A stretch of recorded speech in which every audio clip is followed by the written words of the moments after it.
Hi, everyone, and welcome to another Cornerstone conversation by the American Cornerstone Institute. We're so pleased to have Dr. Carson and Dr. Carol Swain with us today to discuss critical race theory, one of the issues that has dominated conversation in the media today. So before we start, I just wanted to mention that we are recording this, and a recording of this video will be shown on our website at americancornerstone.org, as well as on our Facebook and YouTube channels. The Cornerstone Conversations are made possible by our generous donors. If you'd like to sign up for advance notice of our programs, please visit us on our website and sign up for our newsletter. You may ask questions via our chat. We only have 30 minutes today, so hopefully we can get through a lot, but I appreciate everybody's questions, and hopefully we can get through a lot of them today. So our speakers today don't need an introduction. I wanted to turn it over to Dr. Carson, who is the founder and chairman of the American Cornerstone Institute. Thank you, Evelyn. We're extremely delighted to be here today, particularly with one of the people I admire greatly, Dr. Carol Swain, a person of great intellect and great courage, because it does require a lot of courage these days. If you are African-American descent and you don't buy the general line that's put forth by the progressives, they try to demonize you. And the fact of the matter is, Black people, white people, brown people, yellow people, it doesn't matter, are individuals. And they have a brain that God gave them. And they have the right to use that brain and to think thoughts that don't necessarily correspond with the same thoughts as other people.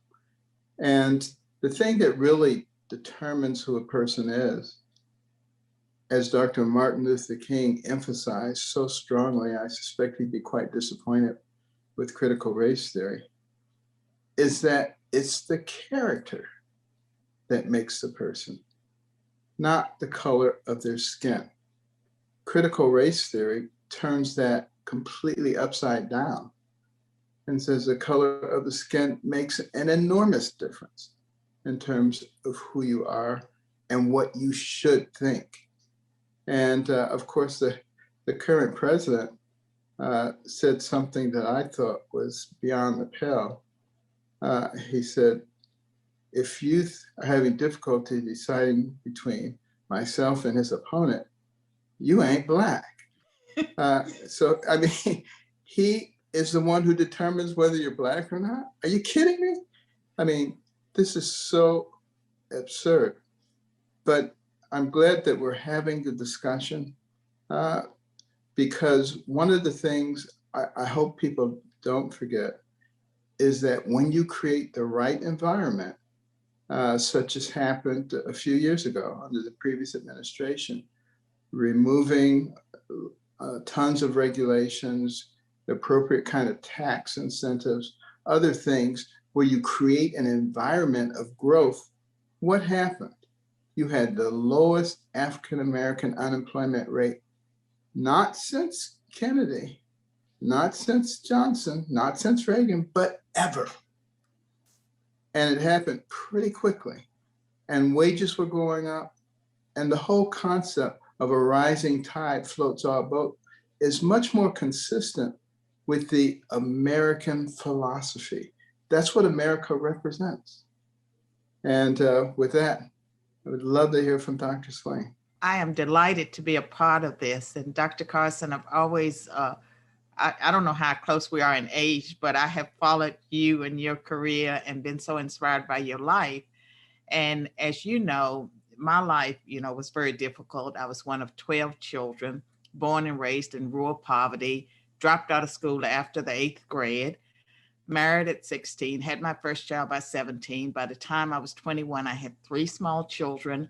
I got a high school equivalency, went to a community college and got the first of 5 college and university degrees, graduated with honors with a bachelor's degree, and was steered into academia, became a professor, was tenured at Princeton early, and then moved on to Vanderbilt, where I became a full professor.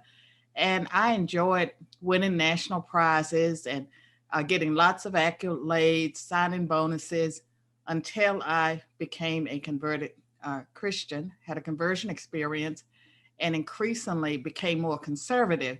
But even when I was a Democrat, I had common sense and I didn't see the world the way other people around me saw the world. And so I was being called a conservative back then.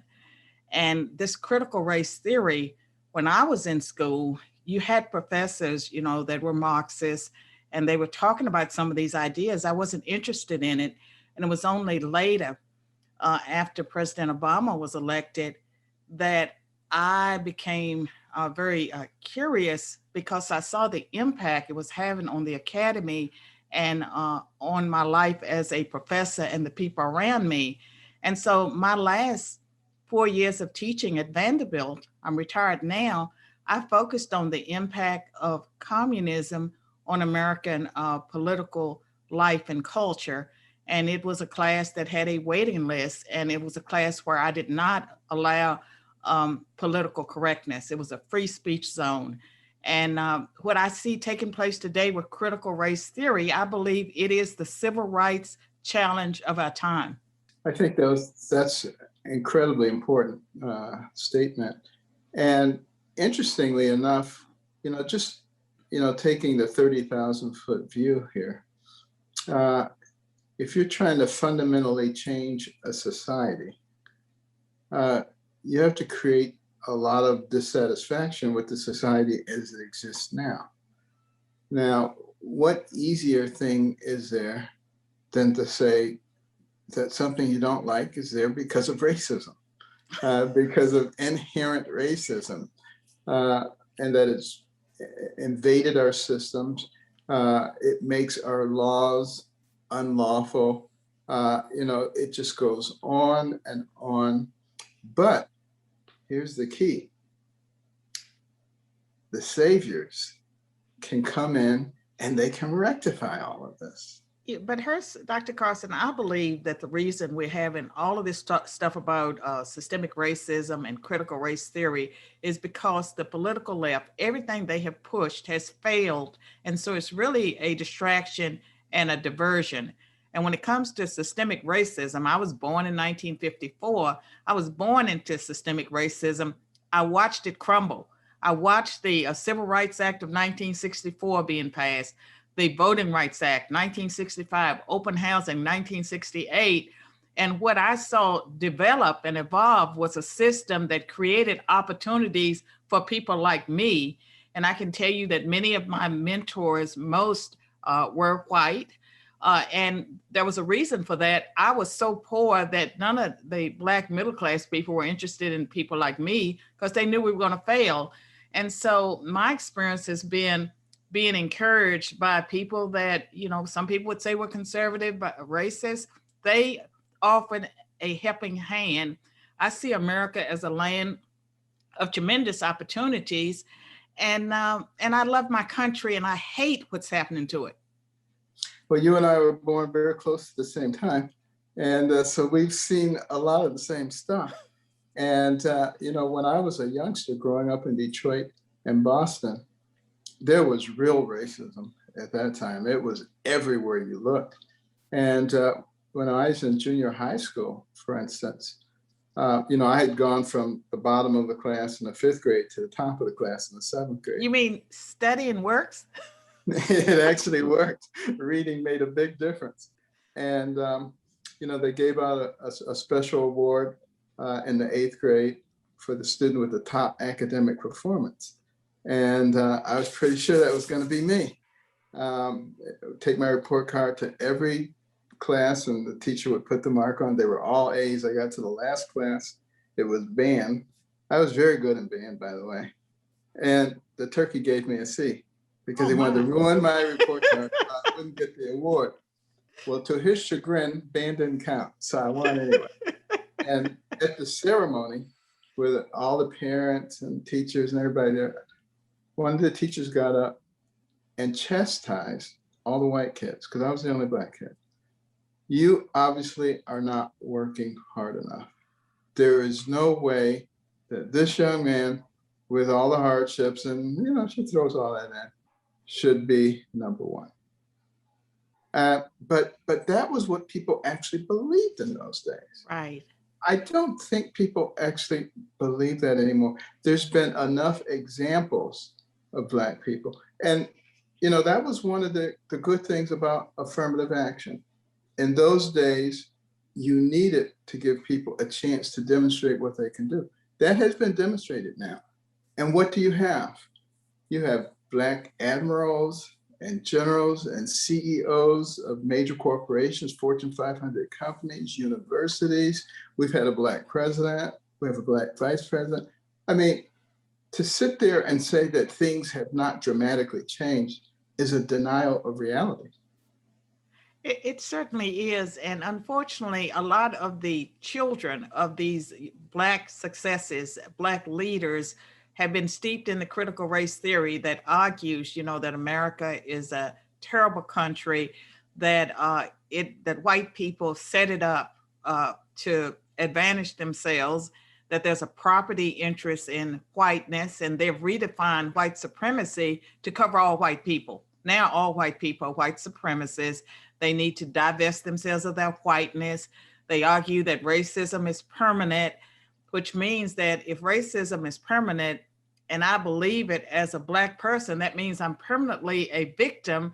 I don't believe there's an incentive structure that encourages young people to work the way we work because we believe it would make a difference, that we could achieve the American dream. And no longer are they saying that we want to achieve a colorblind society or equal opportunity. They want to give undeserved advantages to people because of the color of their skin. And there's too much shaming, bullying, and accusations against white people because there are plenty of poor whites in America, more poor whites than poor Blacks. And they would totally disregard these people and say that they don't matter. And that's not the America I know, the America I love. And I think we have to fight strenuously against that. Again, your race is not something that you can control. Your character is something that you can control. That's right. So why would you judge somebody based on something they can't control versus something that they can control? It makes absolutely no sense. It's totally illogical. And, as a brain surgeon, I can tell you, once I open that skull and I start operating that brain, there is no way that I can tell what race that brain belongs to. They're all the same. And that's the thing that truly makes you the person that you are. And, the critical race theory and injecting race into virtually everything, it actually makes us more like animals. And why do I say that? Because how the animals judge things based on what they can visualize, based on those external characteristics. They don't have the mental capacity to look beyond that and to look at the character and the depth and the individuality. It's a rabbit and I'm a wolf. I'm gonna chase it and I'm gonna eat it. I'm not gonna think about anything else. That's the way animals think. Why should people be that way? Well, there's something else, that I don't believe we're saying strongly enough. What I see taking place runs counter to not just who we are as Americans, but our civil rights laws. The 1964 Civil Rights Act bans discrimination on the account of race, and race includes whites, and the Equal Protection Clause of the 14th Amendment covers all persons. And so what I see taking place, the bullying, the shaming, the hostile workplaces, the hostile learning environments, all of those things, I believe, are things that there are legal remedies for, and that they should never be condoned by the US government or by our institutions. Well, can you imagine what it would be like to be a child growing up in our society today? First of all, until very recently, and not in all places yet, you got to wear a mask. So you don't get to see people's facial expressions. That's a very important part of sociology and learning how to live in a society with people. And then you're told that you may be a highly contagious person, even though you're not having any symptoms, and you could infect your grandmother and she might die. So that when she does die, and you're a child, you're thinking maybe you're responsible for that. Not to mention the fact that you could die of some horrible thing, even though the chances of that are virtually zero, but that's not what a lot of people are putting out there. And then you're told if you're white, you and your family and your ancestors are the cause of all the problems that we have in our society. Now, how can you develop a good self-image with that coming at you? And if you're Black, you're a victim. You are permanently a victim, as you said, and there's not much you can do about it. And then to top all that off, after you're feeling like the total slime ball, now they're telling you, you may not be a girl or a boy. That's what I was going to say, because we're talking about critical race theory, but there's critical gender theory and critical queer theory. And I can't imagine how difficult it must be for these young kids that are being told, even in kindergarten, to question whether they're a little boy or a little girl.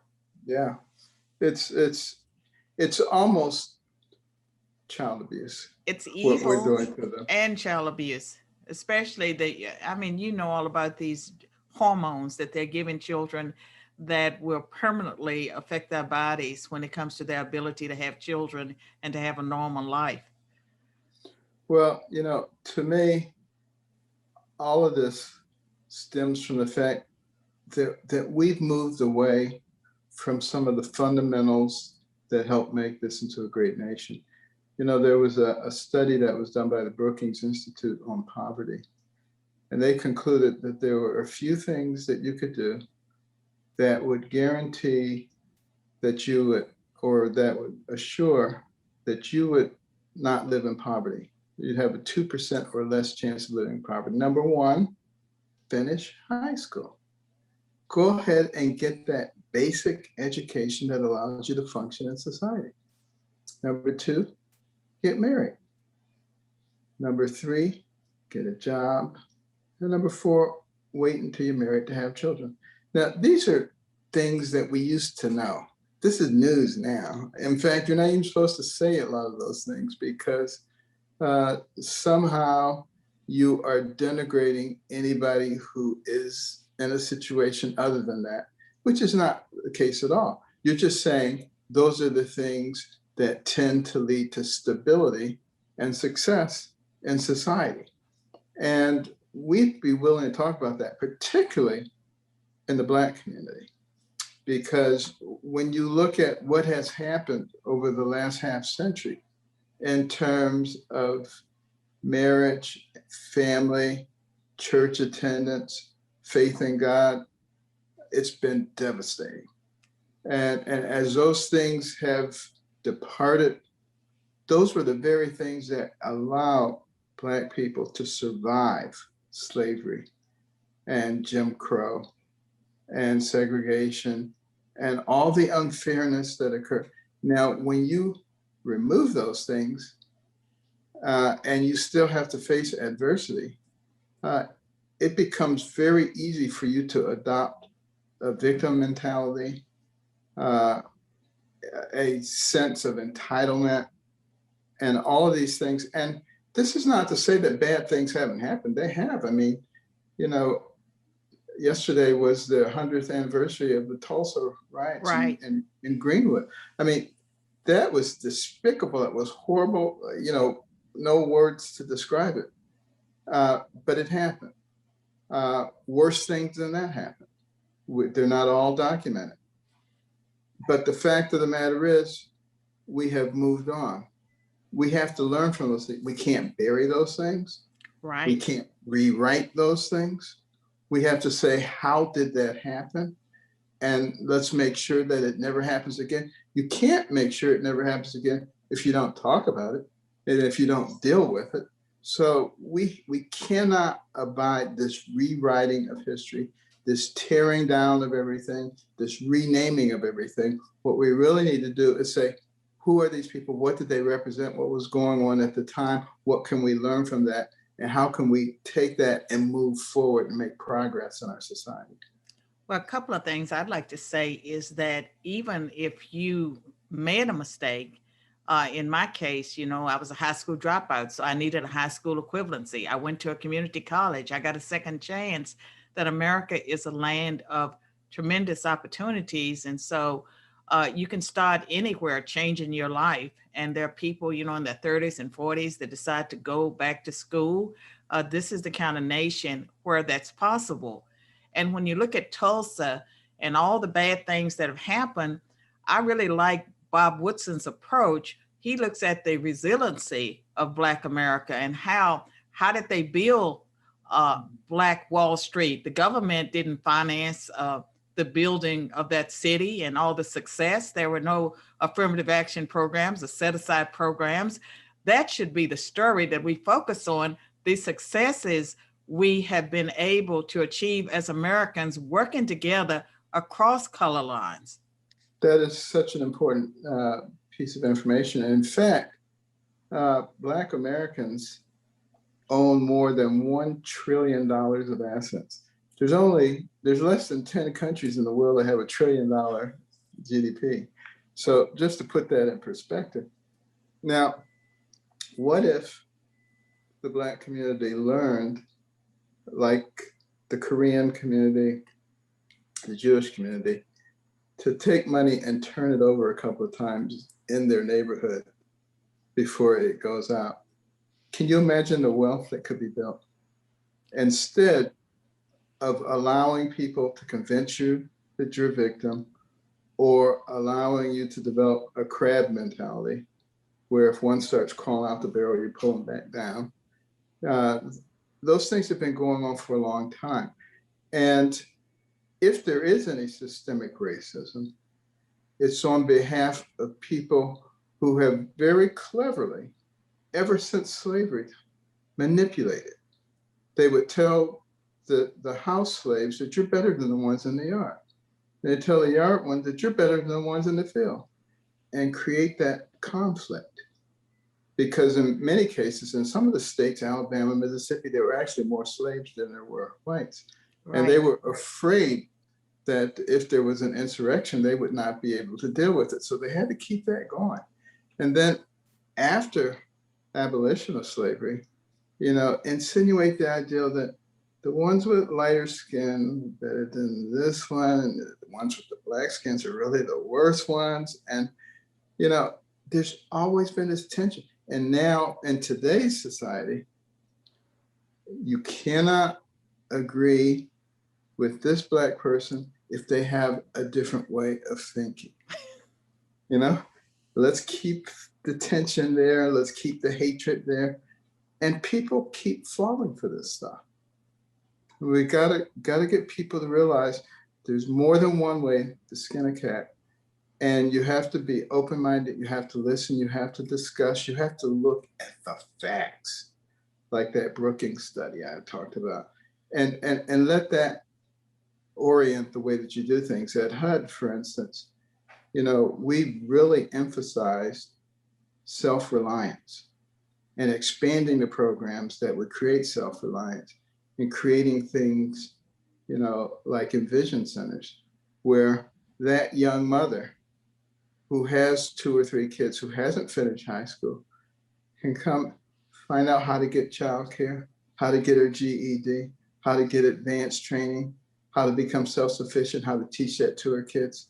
So your story, which is an amazing story, your story should be broadcast far and wide all over the place. You don't have to be a permanent victim. You can be a victor, and you can be somebody who inspires other people to do even better. Well, Dr. Carson, I think we're going to have a sequel to this, because we didn't get to answer the questions. Evelyn, do you have any questions?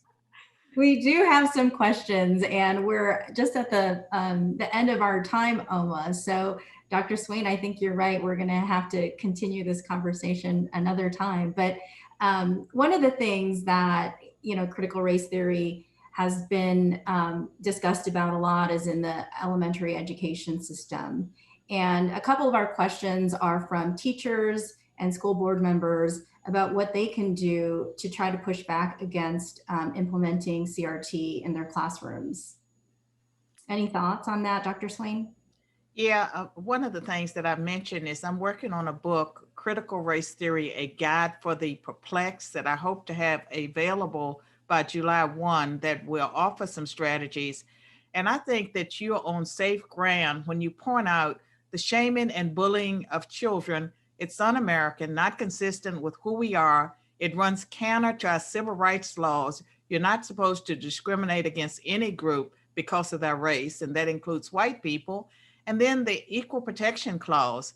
I don't believe that the school systems who are pushing a race agenda and political activism instead of education, they're not on solid ground.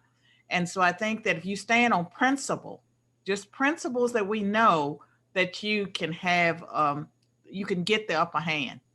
And the key thing is courage. You can't be one of those people who sits in the corner and put your head down and hope that nobody calls you a racist or some other name. You cannot be the land of the free if you're not the home of the brave. Amen. And you should organize with other parents. And there are teachers in those schools that support you. They may be afraid to speak.